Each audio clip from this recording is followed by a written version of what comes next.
या putting yourself first, अपने आप को प्रायोरिटाइज करना, do you think that is selfish? अपने आप को प्रायोरिटी देना, अपने आप को मी टाइम देना. You can prioritize yourself, because जब तक आप खुश नहीं रहेंगे आप आसपास के लोगों को कैसे खुश रखेंगे, right? So I don't think I need to give example here, because आप, मुझे पता है आपका सेलिब्रेशन का टाइम भी निकल रहा है. Then asking for what you need, of course asking का हमने ऑलरेडी बात कर चुके. सेटिंग बाउंड्रीज, ये बहुत ज़रूरी है कि हम लोग क्या पता है क्या करते हैं कि अच्छा दिखाने के चक्कर में, बॉस के सामने अच्छा बनने के चक्कर में हम लोग बहुत एक्सपेक्टेशन से हाई रिजल्ट देना स्टार्ट कर देते हैं. वो एक टाइम 2 टाइम तो दे सकते हैं, हमेशा नहीं दे सकते. बट हमने यहाँ पे एक्सपेक्टेशंस बॉस की बढ़ा दी है, फैक्ट है ये. अब वो उनकी और एक्सपेक्टेशन जब हम लोग बढ़ा देते तो नेक्स्ट टाइम जब आप काम करोगे तो वो उससे हाई ही एक्सपेक्ट करेंगे, उससे 19 नहीं 21 ही एक्सपेक्टेशन होगा, 19 नहीं होगा. और यहाँ पे हमारे इमोशनल वेलनेस की कहते हैं ना बैट बच जाती है. बिकॉज कहीं ना कहीं तो हम लोग जब बिकॉज आएंगे तो एक्सपेक्टेशन से हमारे कैलिबर से हमने ज़्यादा दिखा दे, पर कभी तो हम अपने कैलिबर का भी काम करेंगे ना, तो वहाँ पे हमारा रिजल्ट 19 होगा और वहाँ पे फिर हमको प्रॉब्लम आएगी. तो I think for our self care, for our emotional wellness, we need to set a boundaries as well कि ठीक है मुझसे इससे, चाहे वो फैमिली हो चाहे आपका प्रोफेशनल लाइफ हो, you need to set your boundaries कि मैं इतना ही मेरे में कैलिबर है, इतना ही मैं कर सकता हूँ, मेरे से एक्सपेक्टेशन इतनी ही रखिए, उससे एक्स्ट्रा कभी कभार yes I will be able to do it, not every time. तो जहाँ आपने अपने बाउंड्रीज सेट कर दी, डेफिनेटली आप देखिए बहुत चेंजेस आएंगे. जो भी आपको कहते हैं ना कि वो हाँ से ज़बरदस्ती का डांट पड़ गया, वो भी डांट नहीं पड़ेगा. और घर में भी आपके एक्सपेक्टेशंस जो हैं आपकी फैमिली मेम्बर्स को उतनी ही रहेगी जितनी आप कर सकते हैं. Yeah. So overdoing again makes you feel bad. Yeah. Overdoing anything just to prove yourself that you are better than others, you compete with yourself and you set your boundaries for yourself, not in comparison to someone else, because everybody has a capability and capacity in a different track. All right. Now coming to the next point is staying at home. I've already talked about it, but why am I recommending staying at home? Definitely you have a home, a family, your relatives, your close one, your blood relations who has seen you growing.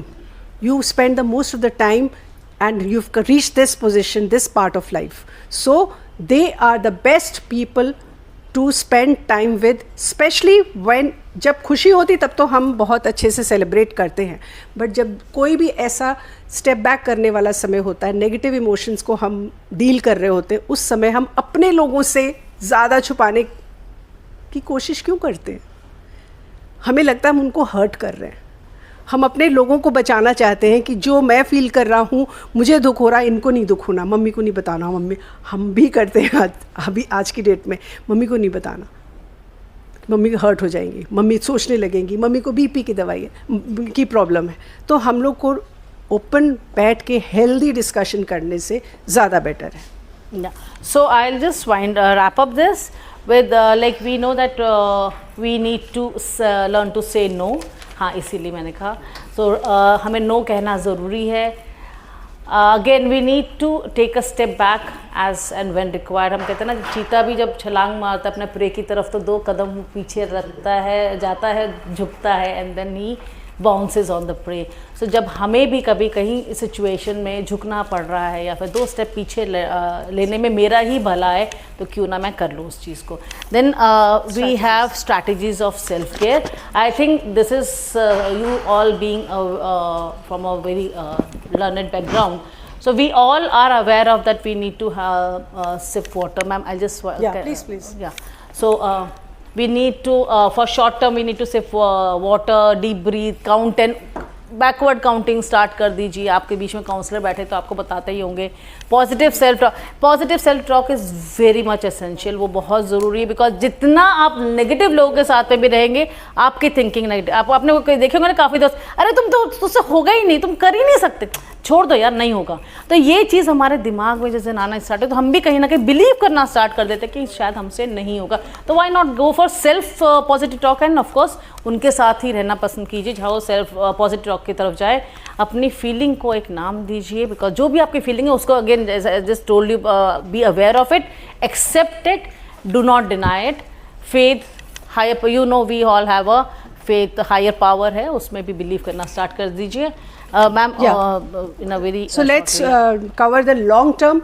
Long term, if I say, should be part of your life, and you should have this habit of talking to someone, as I repeatedly say. Next point is journaling. So how many of you write down? Diary में लिखते हैं, कभी कभी note down करते हैं, कभी voice notes रखते हैं अपने लिए. Specially yes, very good. पहले करा है डायरी राइटिंग, पहले बोलते थे, अब हम जर्नलिंग करते हैं. Journaling it's a little step ahead. Diary writing में हम दिन भर का एक्सपीरियंस लिखते हैं, अच्छा बुरा, जो भी आपको इन्फ्लुएंस किया आपकी थॉट प्रोसेस को या आपके रिजल्ट को. बट जर्नलिंग में क्या होता है कि आपने एक चीज़ अगर आपको नहीं पसंद आई, उसका नो हाउ जानने की कोशिश करते हैं. Just ask WH questions, what it is, how it has affected, why it has affected, where I was wrong, what else could I have done to be in a better situation. That is called journaling, जिसमें भी आप खुद को question करते हैं, analyse करते हैं and उसको नेक्स्ट टाइम अवॉइड हो. And of course after journaling you can just go back to that page after a month, revisit that page, revisit that feeling and how you have come all that way. That also will give you a real picture of your own self to yourself, which you don't need to share with anyone else. Right? So, क्या कुछ? All right. Okay. Sure, sir. This is just a last slide, sir. That's okay. आप कर लीजिए please, क्योंकि कुछ पहले वो भी अटेंड कर लीजिए. Right, sir. तो मैं बोला था आपने तो 2 कप चाय पीते, आप मैं जल्दी है. फिर कभी अभी तो इन लोगों को भी होली मनाने दीजिए, हम भी जल्दी से बाहर. Next time. Thank you so much. Thank you. Happy Holi, sir. Thank you so much. So ma'am walk वगैरह भी बता दीजिए फटाफट. ठीक है. सो नाउ आई नो आप लोगों को सब पता है, तो let's do a quick box breathing. ये मैं आपको 1 मिनट की बॉक्स ब्रीदिंग करवाऊंगी, पर ये एक्सरसाइज आपको दिन में कम से कम 5 मिनट करनी है. किसी भी वक्त कर सकते हैं, ऑफिस पे बैठे हैं तब भी आप कर सकते हैं इस चीज़ को. Right. So please sit straight. You need to close your eyes, sit straight. Your hand should be in knowledge mudra. Knowledge mudra. So आप इसको अपने लैप्स पे रख लीजिए और जो जो मैं बोलूँगी आपको वही करना है. आंखें बंद रहेंगी आपकी. 4 सेकेंड से काउंट में आपको ब्रीद इन स्लोली करना है, 4 सेकेंड से काउंट तक. Then you need to hold, then breathe out and then of course hold. जो भी मैं बोल रही हूँ बस उसी को फॉलो कीजिए. 4 की काउंटिंग तक आपको करते रहना है. Right. So please close your eyes. Inhale slowly, breathe in 1, 2, 3, 4. Hold for 4 seconds. 1, 2, 3, 4. Breathe out 1, 2, 3, 4. Hold for 4 seconds. 1, 2, 3, 4. Breathe normally. 1, 2, 3, 4. Slowly open your eyes. Slowly. Rub your hands. इतना रब कीजिए कि थोड़ा वार्म आना चाहिए आपके हाथों से. अपने आईज पे लगाइए. Again rub your hands and अपने फेस पे रखिए. फेस को वार्म दीजिए. रिलैक्सेशन हुआ, थोड़ा सा ही हुआ होगा. आई नो 1 मिनट का था.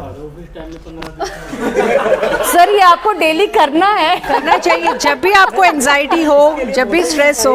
हाँ जी बिल्कुल. ये 5 मिनट का मिनिमम आपको करना है. आपको ज़रूरी नहीं कि पानी पी लिए, खाना खा लिए नहीं कर सकते. आप किसी भी टाइम, किसी भी वक्त ये एक्सरसाइज को आप कर सकते हैं. मॉर्निंग, आफ्टरनून, जब ऑफिस में आप परेशान हो तब सबसे पहले काम छोड़ के पहले यही 5 मिनट. बहुत से अगर बहुत से आर्ग्यूमेंट हुआ, अपनी सीट पे आओ, ये 4 बॉक्स ब्रीदिंग कर लिया. अगर एक जना भी कर दिया तो वो एक तरफ के आर्म्स डाउन हो गए ना. तो बिल्कुल ये एक्सरसाइज आप जरूर कीजिएगा. तो ये है कि एक काम खत्म है, 3-4 और तैयार. अच्छा वो चले गए हैं तो सब अपना ओपन अप हो रहे हैं. रिकॉर्डिंग करवा रहा हूँ मैडम. नहीं. Any queries you have? Any questions you have? You would like to share anything? You're most welcome. We would be enlightened and we would use it in some other workshop. आप अपना experience कोई बता सकते हैं. Any question? You want to share something? Ma'am, there are times when we feel like why something is happening with me only. So, I don't know if whether it's a negative aspect we think like that, or what we should do to avoid this, or to just channelize this thing. Okay, you want to take or should I? आप बोलिए. Okay. So this is like, this is a very normal process where. Sometimes we think कि हमेशा मैं ही क्यों, या why this is happening with me only. So, how to channelize this question? Okay. When we think something like that. मैंने जो emotional wellness का definition बताया था वो सीख गई. वैसे हम cover कर चुके हैं. ये वाली Okay, you came late. Okay. So this is a normal process. It's not that कि हम कुछ गलत